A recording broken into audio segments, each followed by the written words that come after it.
Hi everyone. So this is the Twitter thread of Rebecca Barry, correspondent at ITV News, whom Chris Ship recommended in following Prince Harry's testimony today in court. So starting in the beginning, Prince Harry arrives at the High Court to give evidence in his hacking case against Mirror Group newspapers.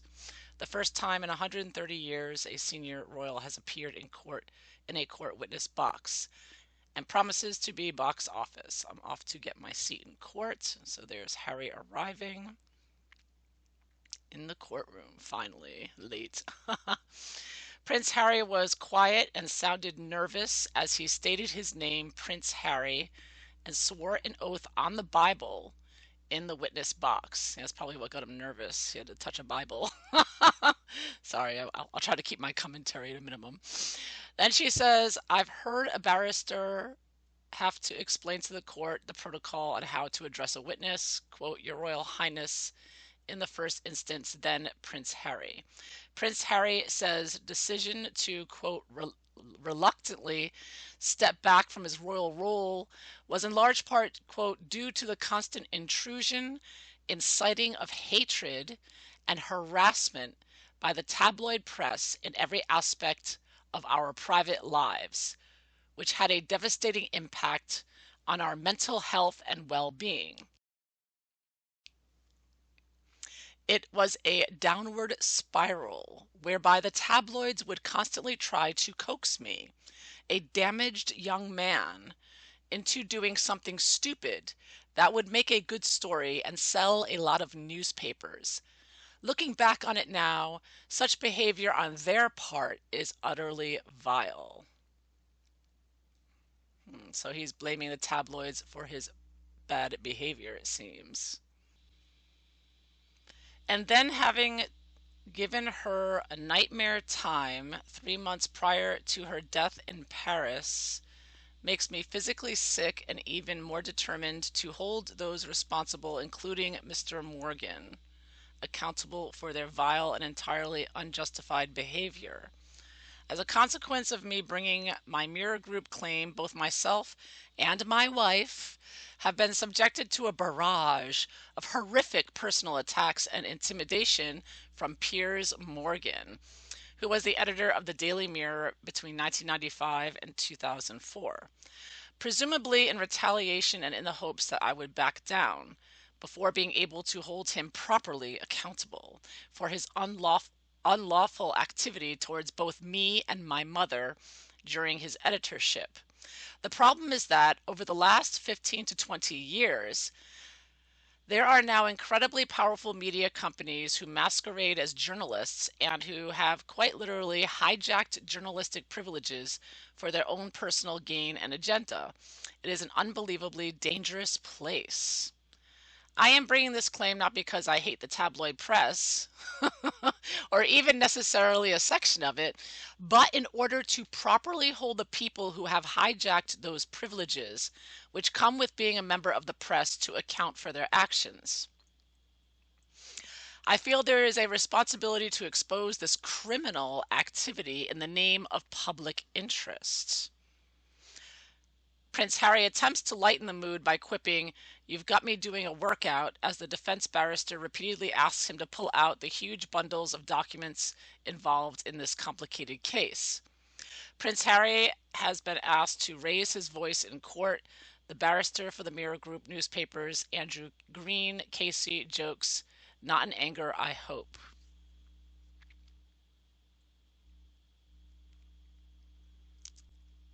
Okay. So I don't know if I doing this in the right order. I apologize if it's not. As a con, so this Harry quoting Harry again. Okay, that's about subject him and his wife to alleged horrific personal attacks in his opinion.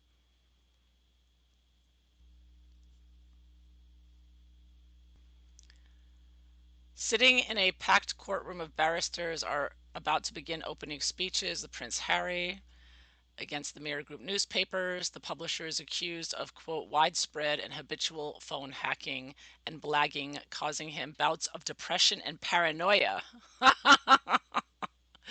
Prince Harry is due at court tomorrow. Okay, this is an earlier tweet. I apologize. Let me get there. Prince Harry was questioned about revelations of his drug taking when he was a teenager. MGN barrister puts to him that it was a matter of public interest. Prince Harry replies, quote, "There's a difference between public interest and what interests the public." And then Chris Ship writes that Piers Morgan was singled out for criticism by Prince Harry in court witness statement. Claims Morgan subjected Harry and Meghan to a barrage of horrific personal attacks and intimidation, presumably in retaliation and in the hopes I will back down before holding him accountable. In his witness statement, Prince Harry says, "I genuinely feel that in every relationship that I've ever had, be that with friends, girlfriends, and family, or with the army, there's always been a third party, namely the tabloid press."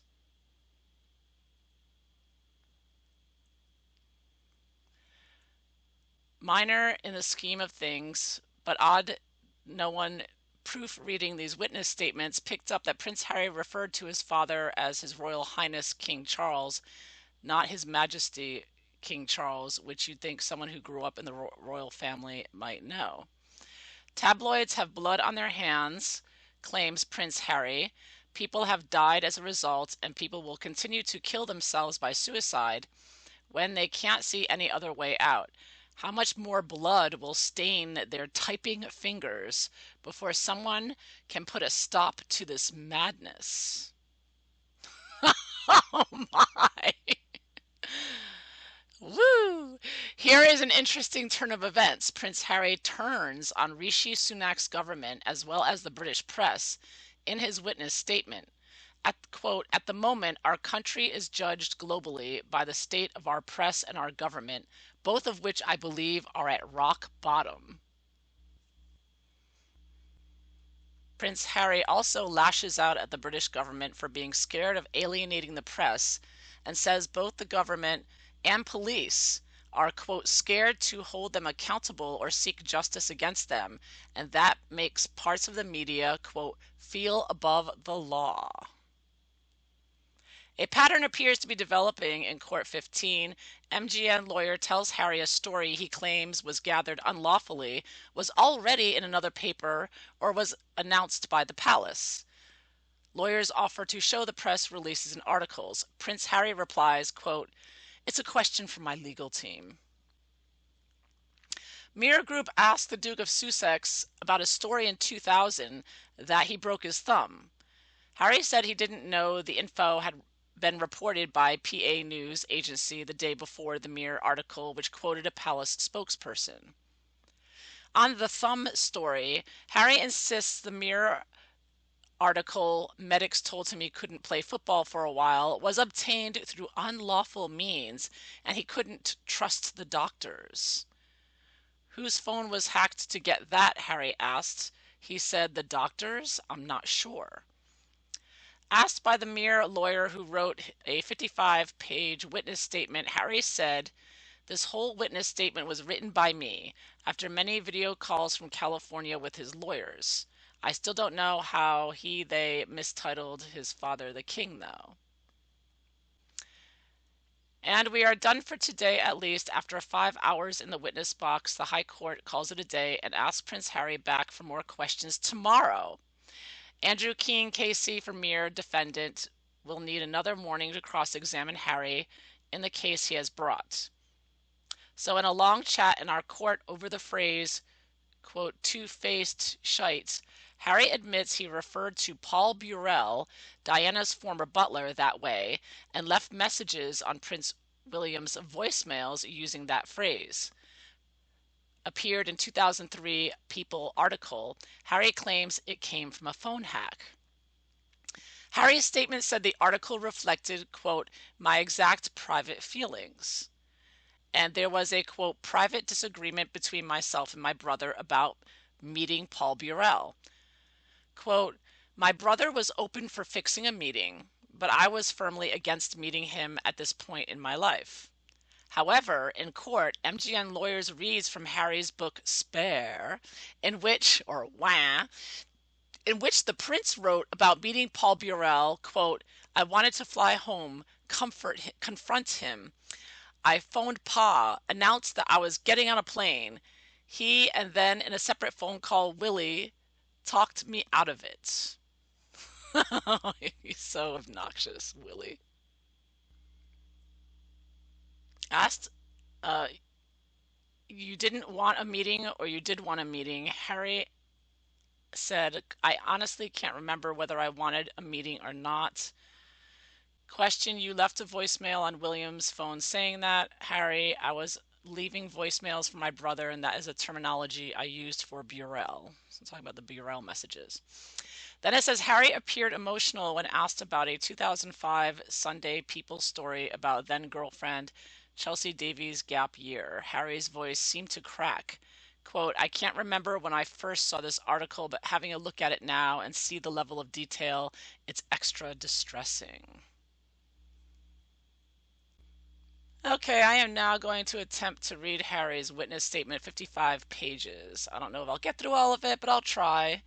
Figures of interest. This is of interest to me not only because of this court case, but because it gets into Harry's mind about how he feels about the press and freedom of the press and freedom of speech, which directly impacts everyone around the world, particularly in America, where he is on the Aspen Institute and wants to censor us all the time. Because I believe his attitude is about, not just against the press, but public freedom of speech in general.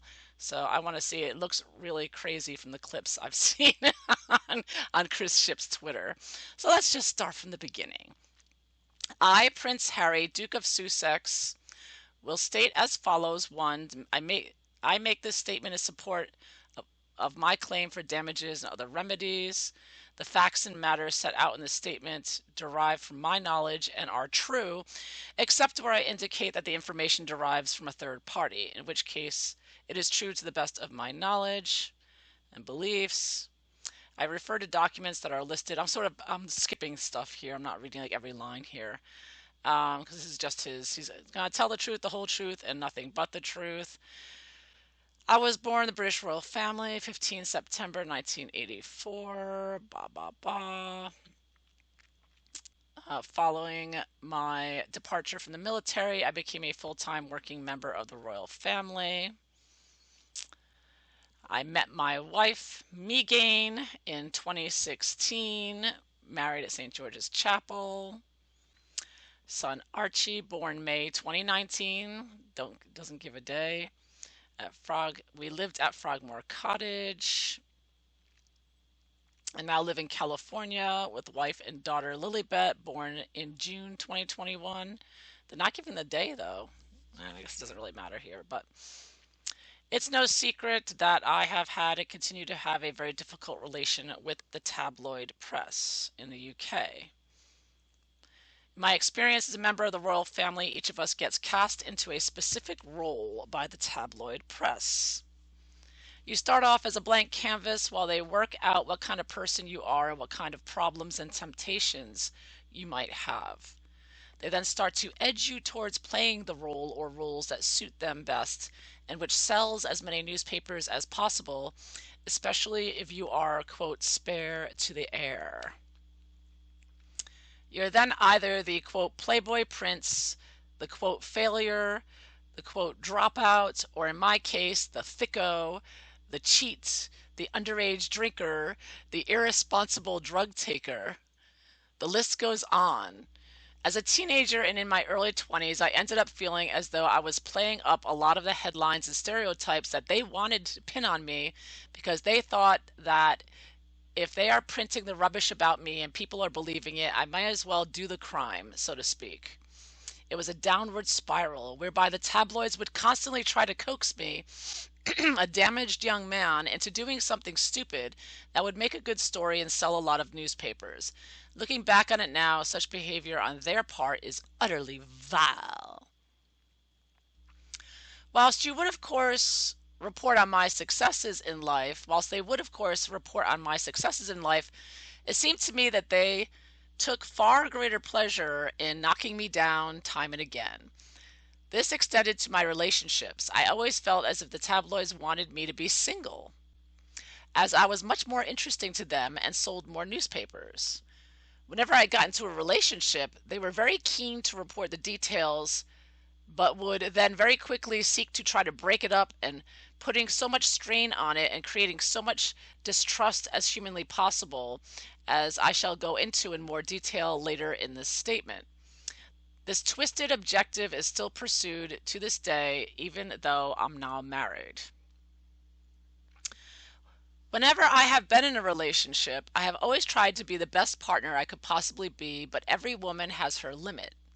Unfortunately, they are they are not in a relation just in a relationship with me, but with the entire tabloid press as a third party. At no point did I have a girlfriend or a relationship with anyone without the tabloids getting involved and ultimately trying to ruin it, using whatever unlawful means at their disposal. Again, I will go into this in more detail later in my statement.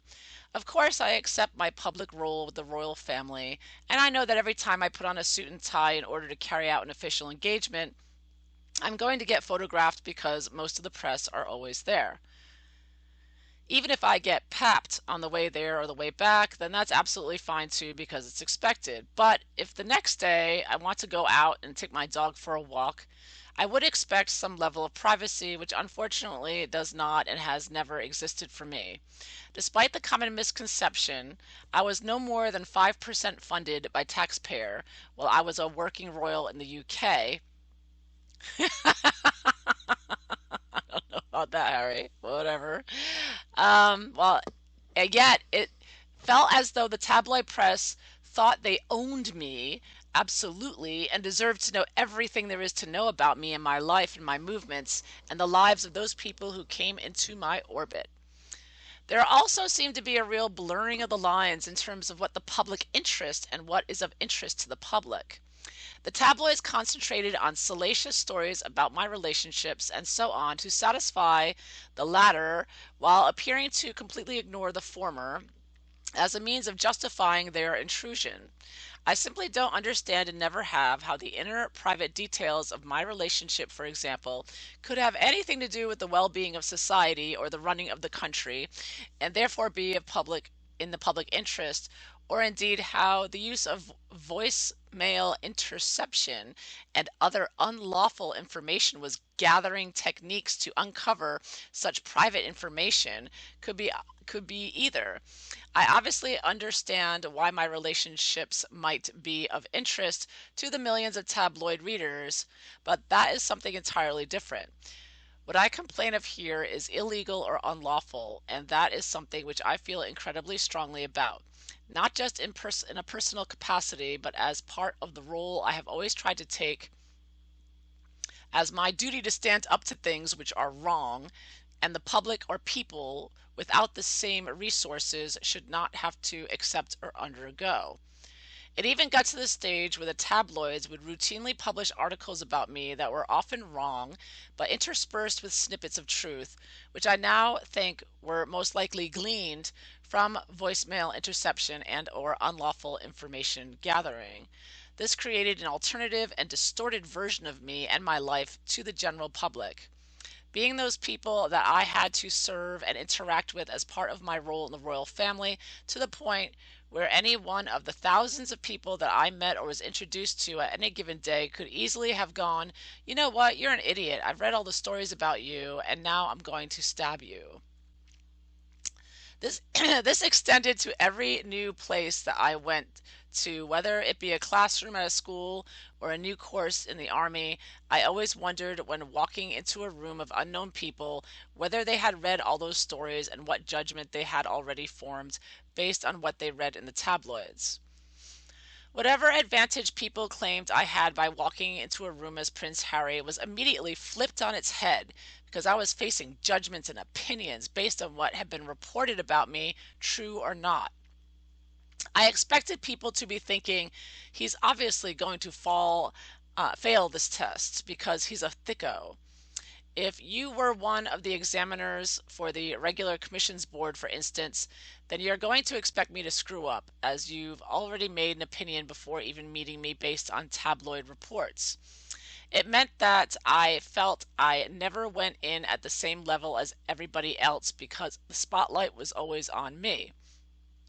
I genuinely feel that in every relationship I've ever had, be it with friends, girlfriends, family, or the army, there's always been a third party, namely the tabloid press.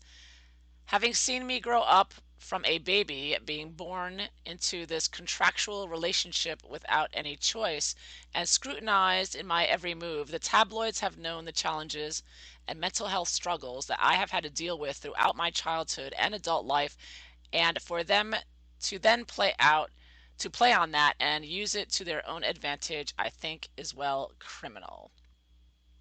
During the relevant period, I was in regular contact and often exchanged voicemails with the following individuals: his brother.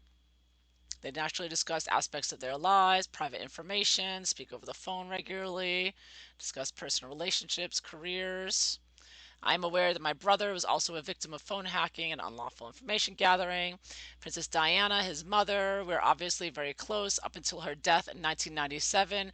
We were in regular telephone contact when we were not together, especially as I boarded at school. Private information relating to me would have been present in voicemails left on her phone by members of my family, a royal household. King Charles III, my father. During relevant period, my father and I were in regular contact by phone. Frances Shand Kidd, my maternal grandmother. Chelsea Davy, then girlfriend. We met in early 2004 in a relationship that continued off and on until mid 2010.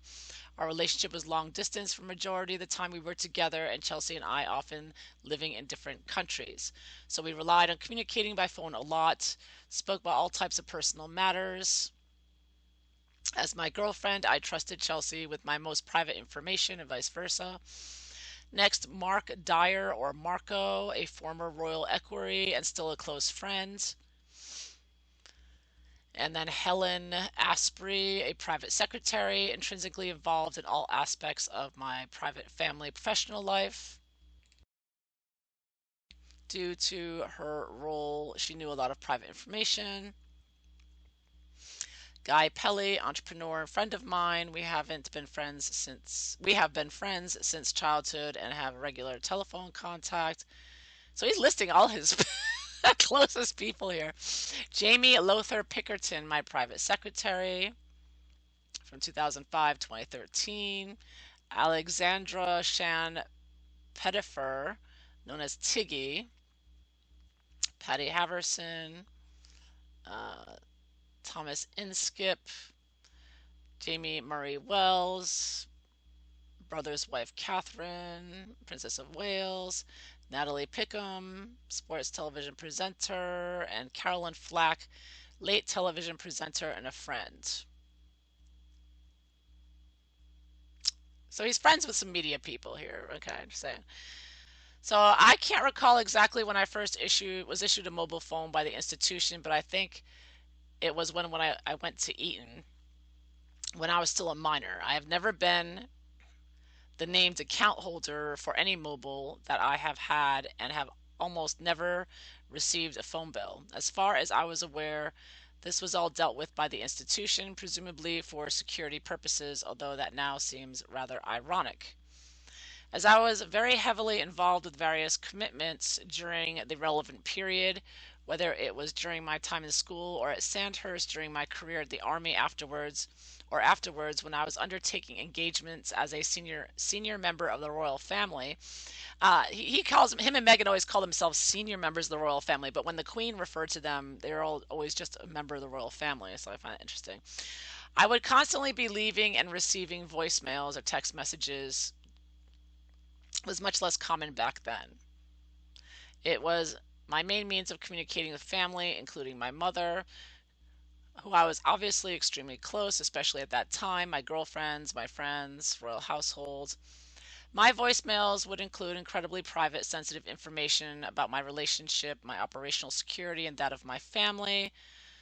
My work, both in the Army as a senior royal family member, and also any plans that I made from time off, including holidays and downtime with friends. They would also include incredibly private, sensitive information of those who I'm associated. Unusual mobile activity. I remember on multiple occasions hearing a voicemail for the first time that wasn't new, but I don't remember thinking it was particularly unusual. I would simply put it down to perhaps a technical glitch, as mobile phones were still relatively new back then, or even just having too many drinks the night before and having forgotten that I'd listened to it.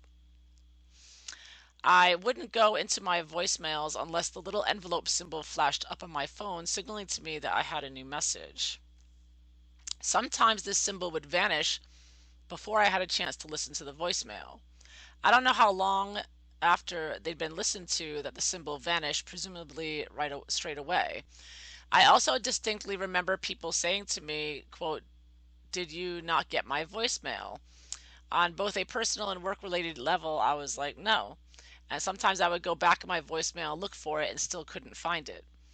I also received some missed calls and hang up calls, but again, I don't remember thinking that these were particularly suspicious at the time, although I now understand their significance in the terms of phone hacking. With the benefit of the knowledge that I have now gained of the details of how phone hacking took place, I believe that both mine and my associates' voicemail messages were hacked by the defendant, and that it used other unlawful means to obtain private information about me, including material that has come from listening to live calls I also made on my landlines. The impact of mail group's intrusion on my life. The fact that the defendants, journalists, and those instructed on their behalf were listening into private and sensitive voicemails at the level of detail discussed in this statement rather suggests that they could have heard anything and everything. This not only creates a huge amount of distress, but presented a very real security concern for not only me, but also everyone around me. I would say their actions affected every area of my life. It created a huge amount of paranoia in my relationships. I would become immediately suspicious of anyone that was named in a story about me, whether it was Mark Dyer, Tiggy, or my brother, Harry, for example, or her brother, Harry, excuse me. So Tiggy or her brother. Yeah. I felt that I couldn't trust anybody, which was an awful feeling for me because at such a young age, as I am uncovering the extent of the unlawful activities carried out by mail group journalists and senior executives towards me, I felt somewhat relieved to know that my paranoia towards my friends and family had in fact been misplaced. Although feel sad for how much it has impacted my adolescence. In terms of my relationship with Chelsea, we had to conduct it over long distance, which is incredibly hard, even without the frenzied interest of the mail group journalists that we had to endure. I remember that whenever she flew into Heathrow, I felt such concern about the possibility of her jumping into a taxi because someone from the defendant always seemed to know that she was coming. It is only since commencing this claim that I realized that mail group journalists were blagging her flight details so that they would know exactly when she was going to arrive so that they could have photographers at the ready. I talked about this more in relation to some of the articles below. I wanted to be there to welcome her as any boyfriend, would but what any boyfriend would, but even that came with challenges. One of Chelsea's first trips to the UK, I went to pick her up with my personal protection officer, PPO. I walked into arrivals hall with a baseball cap and immediately spotted 5 separate paparazzi sitting on benches with cameras and bags, their hands inside rucksacks and everyone else looking at me. I remember that someone was videoing me with one of those tiny little cameras between their legs. I recall thinking, how on earth did they know I was going to be there? But now it's obvious. A tiny little camera between their legs? I never I'm not going to speculate on that one. These these kind of incidents made me fear for our safety. Here were five big, burly, dodgy-looking men with their hands in their pockets or in their rucksacks and satchels in a public place. My security and I simply couldn't know whether they were reaching for a camera or drawing on some kind of weapon. Excuse me. Uh, so Harry couldn't tell if they were reaching for a camera or a gun, or a weapon. Oh my goodness. Wow. Paranoid. That was my first and only time I went into the arrivals hall at Heathrow to collect Chelsea. For all future trips to Heathrow, I decided to sit in the car while the PPO would go and fetch her. I would then get a text from her saying, I've landed, and I'd say, that's great, so and so is there, he's wearing such and such. The doors from the airport to the car park would then burst open, and there would typically be five or six paparazzi literally running circles around Chelsea, so much so that I couldn't even see her. That was her welcome to the UK, and it happened constantly whenever she arrived here. On occasion, the paparazzi would also be so aggressive in their pursuit of her that we would have to enlist the help of the airport police, which obviously detracts from the main task of keeping the airports and the general public who use them safe. Every time I was in a relationship or even in a rumored relationship, the whole person's family and often their friends would be dragged into this chaos and find themselves the subject of unlawful activity on the part of male group. That's horrible for anyone. I can remember that at least one of my girlfriends told me that she was warned off me by her parents, saying, is it really worth the aggravation? Our relationship ended shortly after. There was nowhere that was off limits for the defendant's newspapers. There was no downtime or escape.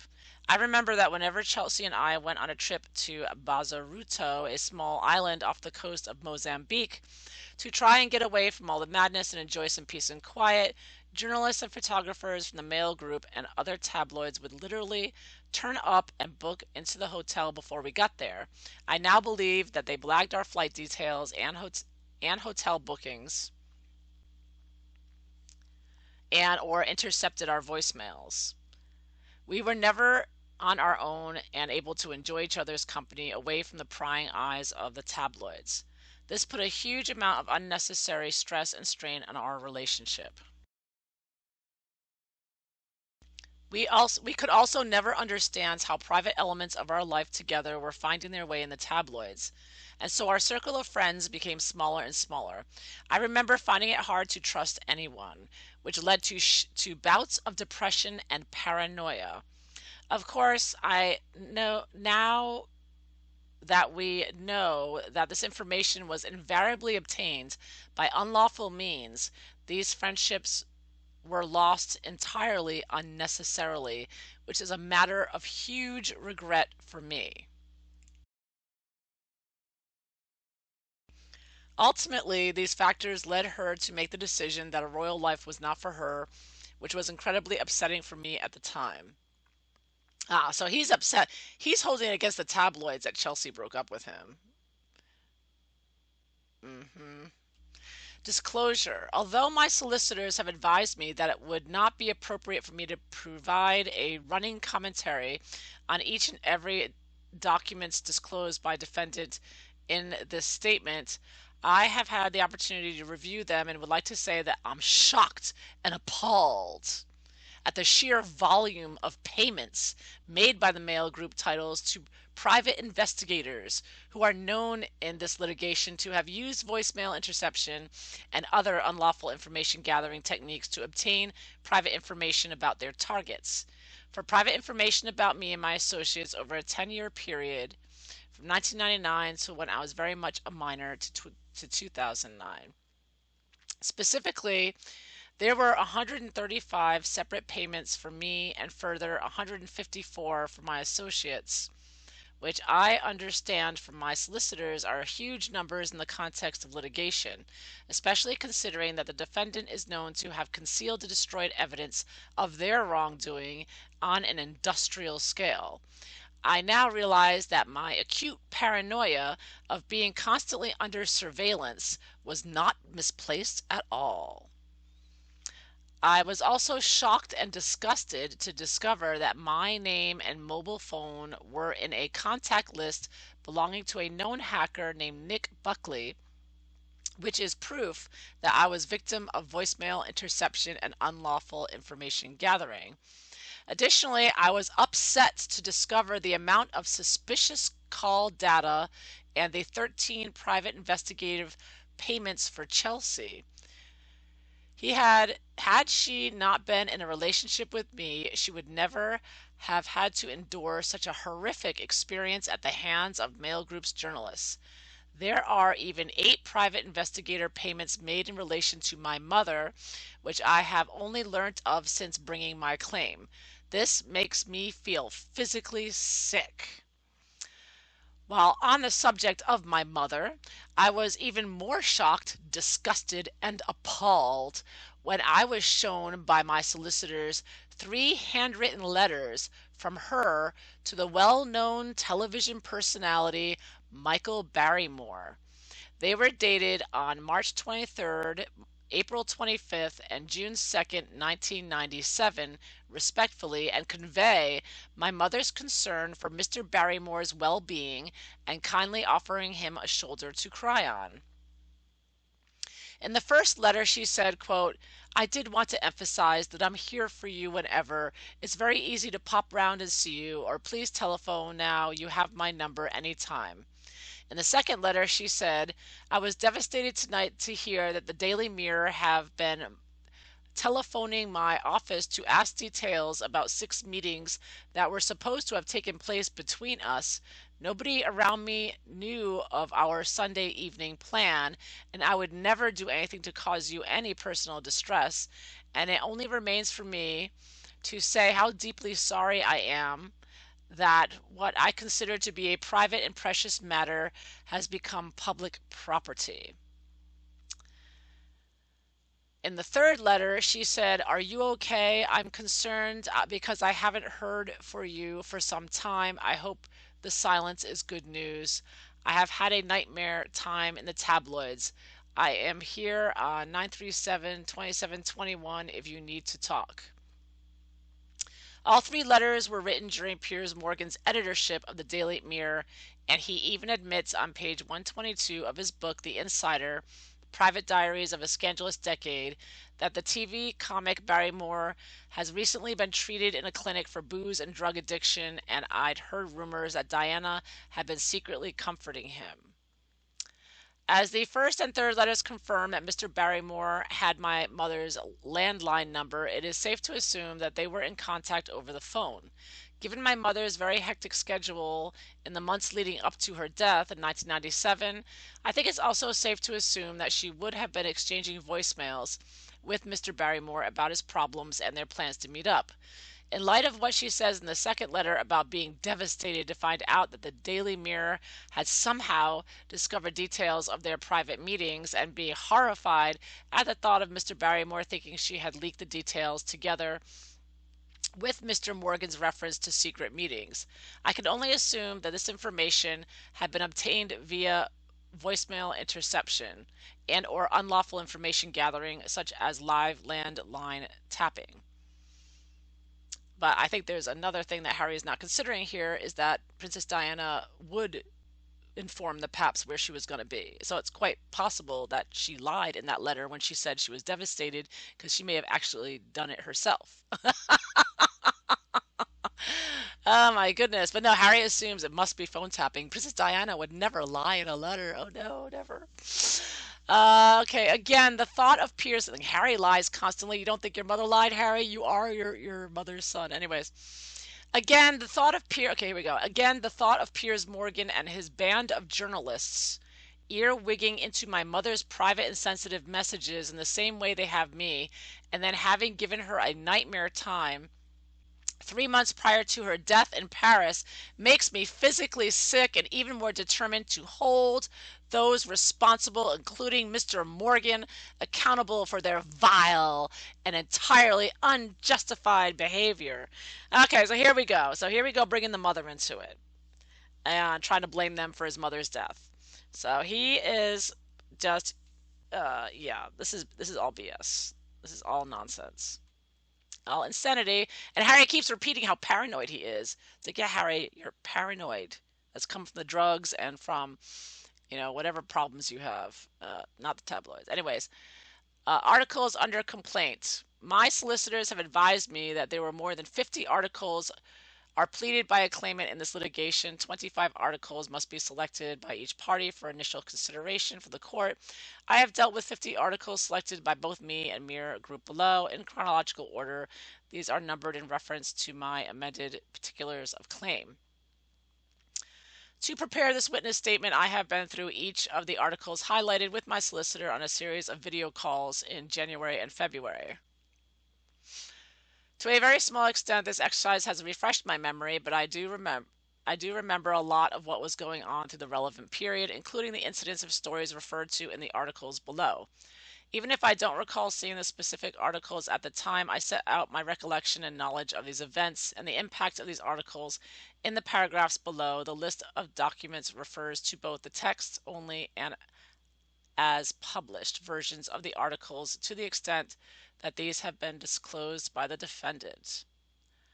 So, Article 4, Diana so sad on Harry's big day. Mirror, 16 September 1996.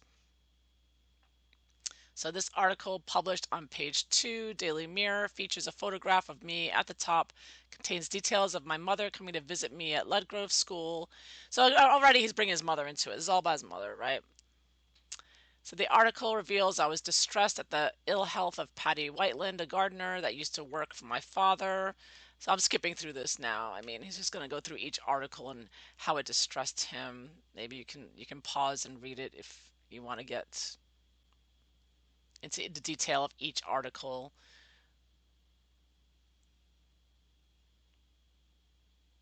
See if anything sticks out. The article states we were sticking to our controversial plans to join friends on a trip to Lake Districts 270 miles away. I don't recall this article at the time, but I do know I didn't attend the pageant. What strikes me about this article is that the comments from St. James Palace makes clear that the decision as to where William and I would be was a private matter. Seems to me like the palace were approached for information about a possible fallout from the decision for us to miss the event, which they then responded to. It's only now looking back, with the benefit of hindsight of knowing what the defendant's journalists were doing, that you question how they got this kind of information to put to the palace at all. Harry's time at the bar in 2000. This article contains details of a lunch with friends at Ifield Pub in Chelsea celebrating his 16th birthday. So he says, I didn't know how anyone could have known I was at this particular pub at this particular time in order for there to be there and take photographs of me based on what I understood at the time of how public engagements worked for security measures in place for me and my family. I've always find these kinds of coincidences to be odd. I now understand that the byline journalists and the 3 a.m. desk as a whole are well known in this litigation for being involved in phone hacking. So he's saying they showed up at a bar he was at, so they must have been phone hacking. I mean,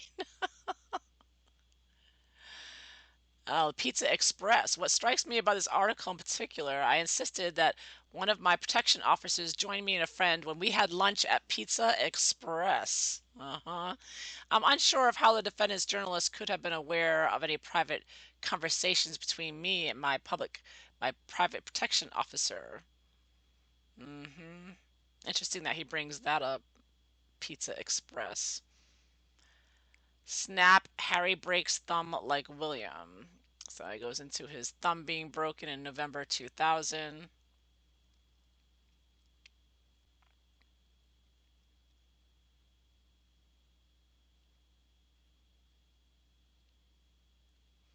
This article details of me asked to be a godfather. Okay, next one is Tiggy Leg Walk in 2001 about Harry becoming a godfather or something. It says the article said that Tiggy and my father had already discussed the possibility of me being named as godfather, but that my father needed to gain approval in certain quarters, along with a comment from a palace insider that my father was likely to say yes. It is true that I was asked to be godfather by Tiggy, and while I'm not aware of any conversations that may have happened between Tiggy and my father, it is unlikely that it would have been necessary to ask for permission, especially as I was 16 years old at the time of the article. How do you know? Ask your dad. I mean, a 16-year-old godfather? It's kind of weird. Anyways.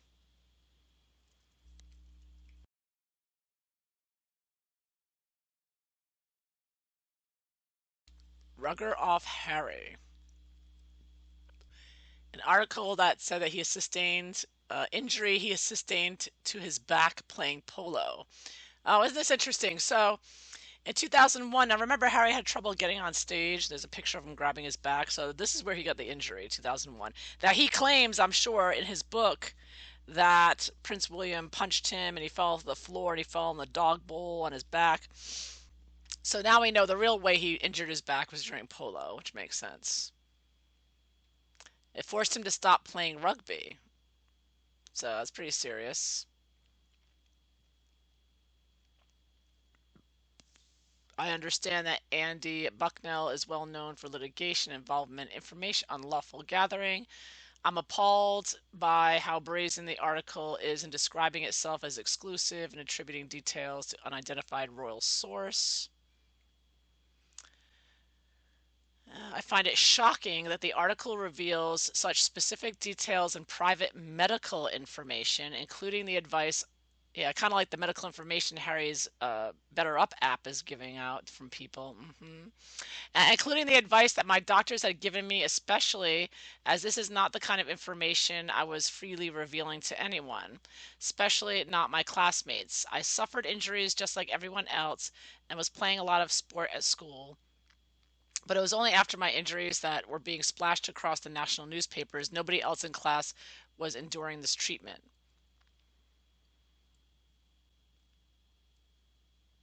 He said, I was often singled out for being a sick note or pussy because articles like this made routine injuries seem like a big deal. So Harry's blaming the tabloids for him getting picked on and called a pussy. Sorry. Harry took drugs. So here we go. And Cool It Harry from 2002. These articles, which appeared on the front page of the Daily Mirror and on page 11, reported on allegations that I had been taking drugs with friends in Rattlebone Inn. They were a follow up to a story on a series of stories published by the News of the World, where members of the staff and the News of the World had presented my father with a story about my, quote, habitual drinking and cannabis and cocaine use. So you get an exclusive, softer story from the Palace Press Office. The story was picked up in various later editions. I understand Gerard Cozens is known for his litigation involvement, unlawful information gathering, and I named some other people.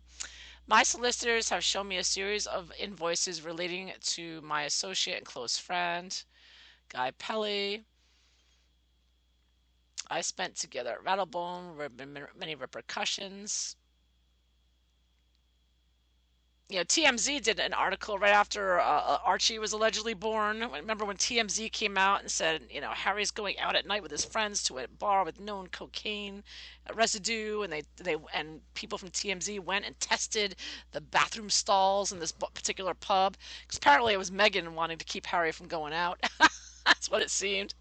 But you don't hear Harry suing TMZ. You're just saying Harry's cocaine, ecstasy, and GHB parties. Again, this article appears on the front page of Daily Mirror, follow-up story, published stories about his friends that he mixed with that were taking harder drugs, including ecstasy, cocaine, and GHB. He said he Felt the headline of the article was purposely misleading, as it seemed to suggest that the parties referred to were held or hosted by him, even though the article later reports that I had told my father that I had only smoked cannabis spliffs. What's notable to me in this article when reading it now are the quotes attributed to my father, including that he was, quote, worried sick and hugely relieved when I told him I had only used cannabis. My father didn't want to make any direct comment to the press. A statement was made by the palace. I was handed a I was handled by a tight small team internally, so it is not clear to me where the defendant's journalist could possibly have obtained these quotes. The article also reports that police began an investigation on the order of Prince Charles, which I do not believe is true, so it makes me wonder in hindsight if the defendant's journalists heard something that they had not intended and got the wrong end of the stick.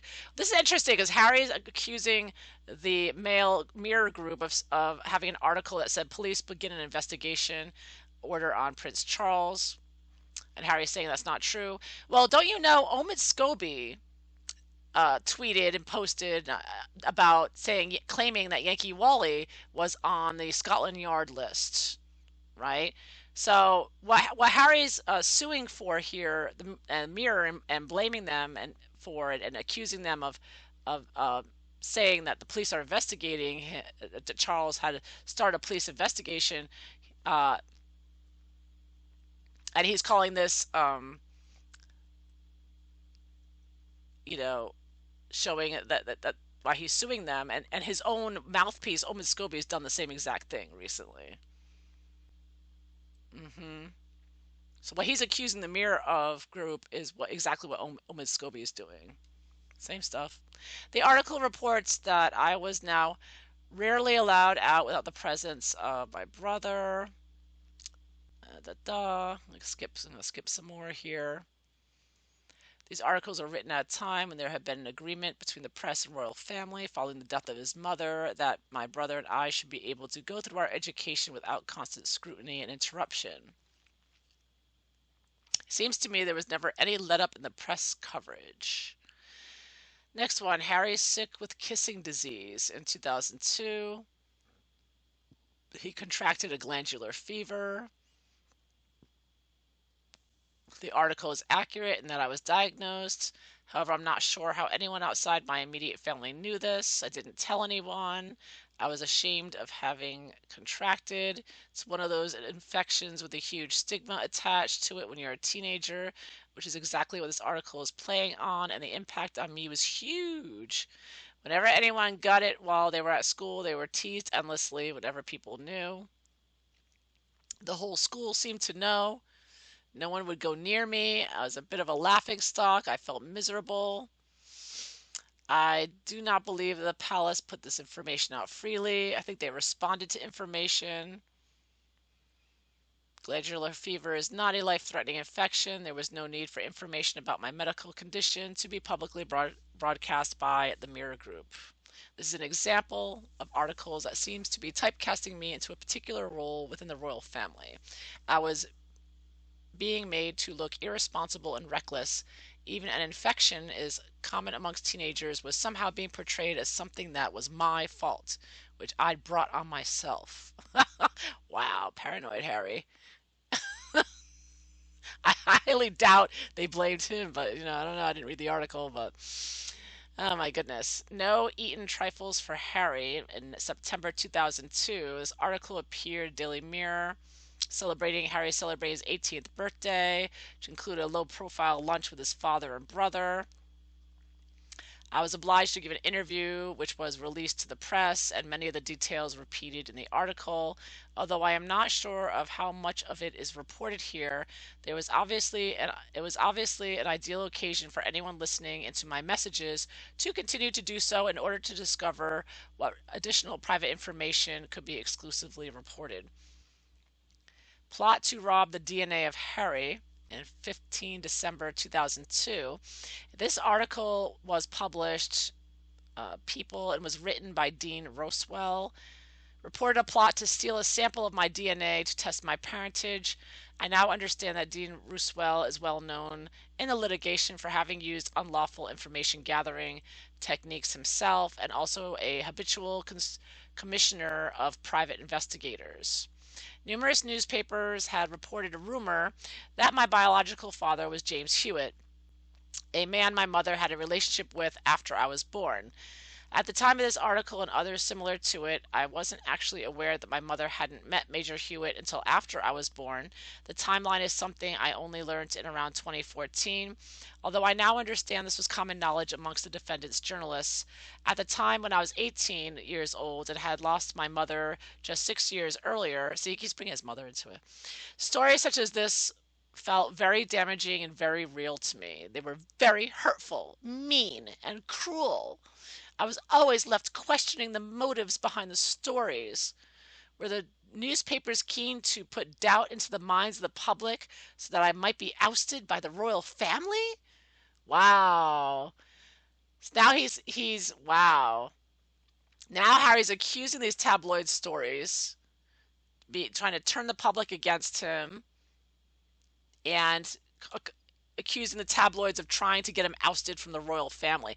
He and Meghan don't take responsibility for everything. Everything is the tabloids, the British media's fault.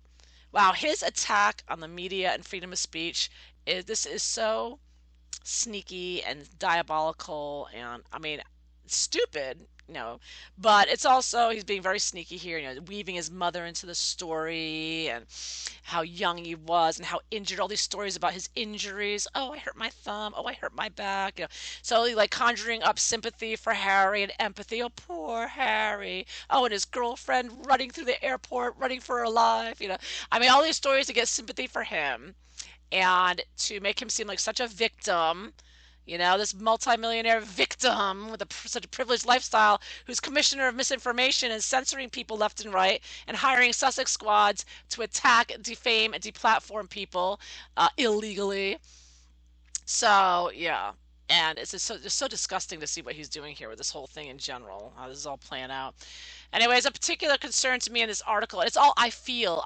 So he's claiming these articles are written by people that he claims the lawyers are saying did some kind of phone hacking in the past or hired private investigators. But he doesn't have any proof or evidence of them phone hacking or getting private information on him, just that they have a reputation for it and they wrote this article about me, so he's trying to tie it together with no evidence here. It's just, this whole thing is just massive amount of word salad fluff, in my opinion. I'm not a lawyer or anything, but I'm just knowing Harry, knowing this and reading through this, it's just really obvious what BS all of this is, which we knew already. But anyways, of particular concern to me, the article are the comments from the highly placed royal source, which provides details on how the alleged plot would have been carried out, and more importantly, that my DNA would be sold abroad. I'm not sure from where or who these comments were obtained from because it felt like a huge security risk effectively putting a price on my DNA or anyone who could obtain it. Yeah, well, that's what the government in China is trying to do. I firmly do not believe that these are details anyone from within the palace would have shared. So he doesn't believe anyone would have shared it, but he doesn't know if they did or not. God, this whole thing is just so flimsy. My solicitors have also shown me 3 contribution request payments to Gavin Burrows for a Prince Harry special. Approved. So what? Big deal. Means nothing. Next. And so they wrote a special on him. Big deal. Plot to steal Harry's DNA. Article follow-up. Elaborates on the money that could be obtained from his DNA, selling it to a foreign newspaper. Blah, blah, blah. Again, I don't believe this information would have been put out in the public domain by anyone at the palace. But you don't know, do you? The article also reports that, or anyone in between the palace and anywhere else, he says he doesn't understand how they found out that he got the disease, he got sick. It's like, well, anyone a nurse, a doctor, anyone, the receptionist who answered the call there, I'm sure there was a lot of other ancillary people around in that kind of situation that could have leaked it very easily, So it's like, so this whole thing is just so ridiculous. Harry, I'm going to join Army. This article on 2003 gives details of a private conversation I had with my father about my future, mainly that I didn't want to go to university and would rather join the Army. There's a surprising amount of accurate detail in the article, which includes a series of heart to hearts I had with my father, that my father had wanted me to go to university as my brother had done, and his feelings about my academic performance to date with my impending A level results, and my preference for joining the Army over the Navy or Royal Air Force after taking a gap year. The option of joining the Welsh Guards was also something we discussed. It wasn't just my father I was discussing this with. At the time, Mark Dyer was also a mentor to me, and we discussed a lot of options in my future career, as I really valued his opinion and experience. I would have reported back to him on the conversation I had with my father, likely to have been on the phone or in voicemails, as I wasn't Eton. What strikes me about this article is the sheer number of quotes allegedly coming from a senior aide or a royal source or a friend of his, an associate of his father's. I certainly wasn't talking openly to my friends or the palace about this kind of thing. It would have only been a few people I trusted. So again, he doesn't know. There's a lot of different, people. He may have mentioned something and he forgot he mentioned it to someone. He's at school, he's at Eton, he talks to people. I mean, they could see by his grades, he probably wasn't going to go to college, right? They could tell he wasn't exactly an academic, right? So he's going back to Thicko. Defendants, journalists, and other tabloids were constantly peddling that I was not bright, struggling at school, a thicko. I became convinced of that myself, and I knew others around me thought it. I was always worrying about how this preconception that people had from the tabloids would affect me. So now he's blaming, because everybody knows he's a thicko. He's blaming the tabloids for that. Even though I'm sure his teachers and fellow students, he could have proved them wrong if he had wanted to. But he couldn't, could he? Because he was a thicko. Oh my God. Paranoid thicko. Um, I now understand that Rupert Hammer is well known in litigation having habitual. So he's claiming that he understands they have a reputation for it, so trying to find them guilty of it. So matured Harry is a godfather from 2003. He was asked to be a godfather to the son of Tiggy.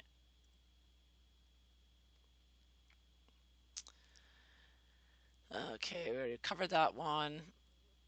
It says the quote from Harry Legbork also seemed unusual to me. It reads as though he's been approached to confirm the information, which he is quoted saying, "It's not really the done thing to talk about these things, but we expect Harry to be at the christening."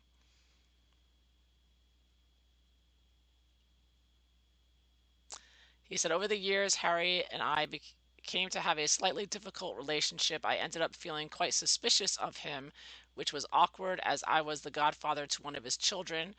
How much stories like this fed into the distrust I had towards him feels difficult to say."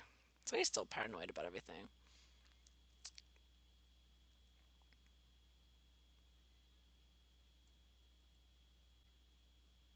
So another article about Harry in charge of a parade, 2003.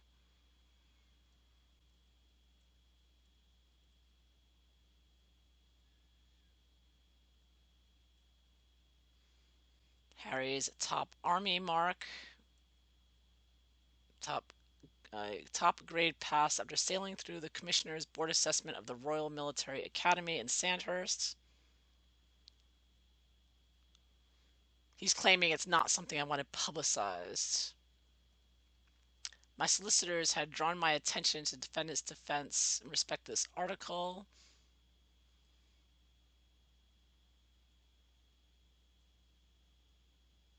However, reading the article now, I still feel uncomfortable about my achievements being laid out in this way. It was an emotional roller coaster. Just months before, it was made to seem as though wasn't very clever enough to pass the A levels taken by millions of students across the country, and now I'm achieving the best grades for my choice of career. It feels like the tabloids were looking to find any way to build me up and then knock me down at every chance they had. Also, even when the tabloids did publish about his achievements and gave him praise, he's like, "You're just setting me up to knock me down again." So the tabloids can't win. They can't win no matter if it's positive or negative. I mean, oh my goodness. He really just hates freedom of speech. He just really does. Harry is ready to quit Oz. Gap year in private. He said the most interesting part of this article for me is the line that I was staying inside watching videos instead of working out to avoid the camera crews. I'm not sure how they knew what I was doing. The whole purpose of me avoiding the cameras was to avoid everyone knowing what I was doing at all times. I was suffocating. I was only in Australia for a couple with a couple of UK bodyguards, so this was the kind of thing I would have moaned about over the phone or voicemails. All right, so he can't understand how, the tabloid, the press doesn't see him come out of his house for a long time, and they know, young man, what's he probably doing? Yeah, he's probably watching videos or playing video games, and he's like, I don't know how they knew that. How did they knew I was watching videos? Oh my goodness. Bored Harry and Polo Jaunt. So you can just pause this if you want to read.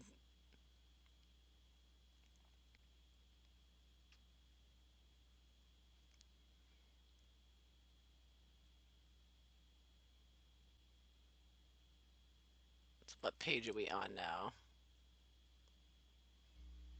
Not sure what page this is. Up to 95. Let me see here. All right, so we're halfway through. This is page 22, 55. So, no, it's 23 to 55. So I'm going to, maybe come back to it later or just going to stop here. And I will put a link below so you can read the whole thing yourself if you so desire. And let me know your opinions. All right, take care. Bye bye.